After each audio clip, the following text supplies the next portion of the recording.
suis Valérie Fernande Ortega, créatrice de mobilier et accessoires au sein de l'entreprise Mobiliar del Arte. Alors je vous retrouve aujourd'hui pour répondre à une question qui m'est très souvent posée.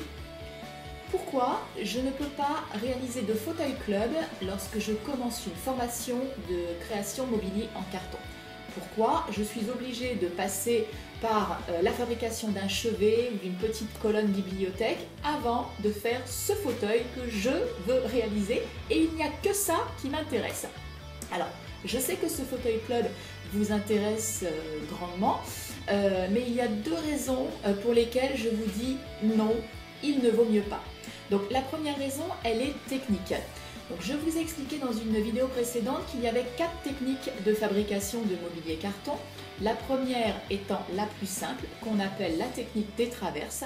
Donc cela consiste à dessiner son meuble en façade et à le prolonger en volume par un système de traverses. Donc rien de très compliqué.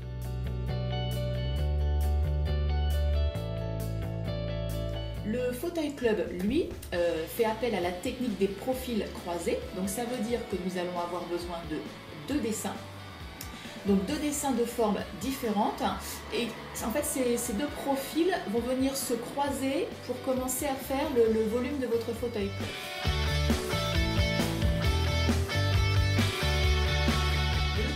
Ne s'arrête pas là au niveau de la mise en volume. Nous allons reprendre le travail de mise en volume avec les traverses telles que nous l'avons vu sur la première technique, donc la technique de base, et c'est pour ça que c'est une technique de base. Mais ces traverses vont être un peu plus complexes à mettre en œuvre puisque nous travaillons sur des profondeurs et des largeurs plus conséquentes. Voilà. Donc il y a vraiment une progression dans l'apprentissage. La deuxième raison pour laquelle je vous dis non, il ne vaut mieux pas, eh ben, elle est toute simple, hein, c'est pour une notion de plaisir. Vous n'allez pas trouver de plaisir, je pense, dans cette formation si vous démarrez par le fauteuil club.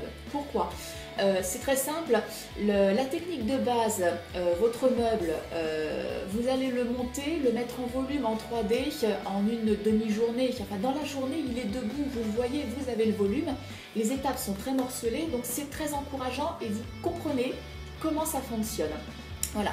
Le fauteuil club, c'est très différent. Il y a énormément de pièces à découper. Ça demande donc une rigueur importante, donc que vous suivez pas à pas au cours de la formation. Le souci, c'est que voilà, vous avez 2 jours de travail bien souvent avant de commencer à avoir votre fauteuil en volume sous les yeux. Je ne vais pas dire qu'il est terminé au bout de 2 jours. Il y a encore 2 jours de travail derrière.